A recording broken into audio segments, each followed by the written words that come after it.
Halo, Assalamualaikum warahmatullahi wabarakatuh. Perkenalkan, nama saya Dinar Mardika Ardiansyah. Saya adalah calon guru penggerak Angkatan 11 dari Kabupaten Malang yang berasal dari SMA Negeri 1 Bulungan. Pada kesempatan kali ini, saya akan memaparkan tentang koneksi antar materi yang berisi kesimpulan dan refleksi dari modul 1.1. Kesimpulan dan penjelasan mengenai pemikiran Ki Hajar Dewantara. Jadi berdasarkan apa yang sudah saya pelajari bersama dengan fasilitator, bersama dengan pengajar praktek, dan juga pemahaman elaborasi terkait dengan pemikiran dan penjelasan Ki Hajar Dewantara, yaitu guru harus mempertimbangkan 4 hal berikut dalam memerdekakan murid. Yang pertama, guru harus berpihak pada murid. Segala macam aktivitas di sekolah, baik dalam pembelajaran maupun program-program yang dilaksanakan di sekolah, intinya harus bermuara pada perubahan karakter murid. Yang kedua adalah guru harus memahami karakter murid. Menurut Ki Hajar Dewantara, pendidikan itu berkewajiban dan berkuasa menebalkan segala tulisan yang berisi baik agar kelak tampak sebagai budi pekerti yang baik. Dalam proses menebalkan karakter tersebut, guru harus memahami karakter murid. Yang ketiga, guru harus menuntun murid sesuai dengan kodrat alam dan juga kodrat zaman. Kodrat alam di sini diartikan sebagai bentuk sosiokultural yang dimiliki oleh masing-masing murid, sedangkan kodrat zaman diartikan sebagai dinamika yang ada pada siswa yang sangat berbeda tentunya dengan dinamika siswa yang ada pada zaman dahulu maupun masa depan. Yang keempat yaitu memahami tujuan dari pendidikan. Menurut Ki Hajar Dewantara, pendidikan sendiri diartikan menuntun segala kodrat yang ada pada anak agar mereka dapat mencapai keselamatan dan kebahagiaan yang setinggi-tingginya, baik sebagai manusia maupun sebagai anggota masyarakat. Refleksi pengetahuan dan pengalaman baru. Di pengetahuan baru yang saya dapat dari pembelajaran di modul 1.1, yang pertama, pembelajaran yang baik adalah pembelajaran yang berpihak pada murid. Yang kedua, pembelajaran harus bersifat student center atau murid lebih banyak yang aktif dalam proses pembelajaran tersebut. Yang ketiga, pembelajaran dengan mempertimbangkan kodrat alam dan kodrat zaman. Berdasarkan pengetahuan yang saya dapat dari proses pembelajaran di modul 1.1, maka ada beberapa hal yang akan saya terapkan di proses pembelajaran yang ada di kelas saya. Yang pertama adalah pembelajaran harus dilengkapi dengan penekanan karakter dan juga budi pekerti.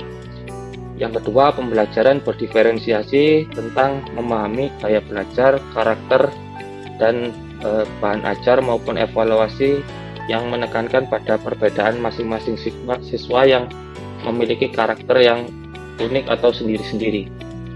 Yang ketiga, pembelajaran berbasis kontekstual, yaitu mengaitkan dengan hal-hal di sekitar kita agar pembelajaran lebih menarik dan lebih mudah dipahami oleh siswa. Menurut Ki Hajar Dewantara, proses pembelajaran dan suasana kelas yang mencerminkan pemikiran dari beliau adalah yang pertama harus menyenangkan. Jadi pembelajaran harus membuat siswa itu merasa senang berada di kelas. Yang kedua harus terkini. Yang ketiga harus fokus pada siswa. Yang keempat harus pembelajaran menumbuhkan karakter-karakter yang positif. Yang kelima adalah pembelajaran yang kontekstual.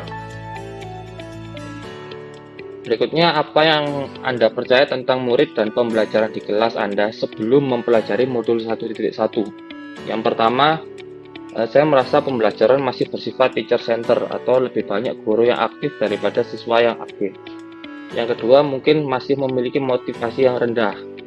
Yang ketiga, saya masih terlalu untuk fokus pada ketercapaian materi daripada penekanan pada kompetensi maupun tumbuhnya karakter yang ada pada siswa. Yang keempat, masih minim sekali mengetahui karakter dari siswa. Berikutnya, apa yang akan berubah dari pemikiran dan perilaku Anda setelah mempelajari modul ini? Yang pertama yaitu saya akan menggunakan strategi pembelajaran yang lebih variatif agar membuat pembelajaran lebih menyenangkan. Yang kedua, meningkatkan suasana pembelajaran dengan pembelajaran yang inovatif agar pembelajaran menjadi menarik dan juga menyenangkan. Yang ketiga, lebih mengenal pada karakteristik siswa. Yang keempat, berusaha akan menyediakan sumber belajar yang beragam untuk mengakomodasi berbagai macam gaya belajar yang dimiliki oleh siswa. Berikutnya, apa yang dapat segera Anda terapkan lebih baik agar kelas Anda mencerminkan pemikiran Ki Hajar Dewantara? Saya akan merancang pembelajaran dengan mempertimbangkan hal-hal berikut. Yang pertama, akan mempertimbangkan karakteristik dari masing-masing siswa. Yang kedua adalah tujuan pembelajaran. Jadi tujuan pembelajaran tidak hanya menghabiskan materi, tapi harus meningkatkan kompetensi dan tumbuhnya budi pekerti dan karakter baik dari siswa.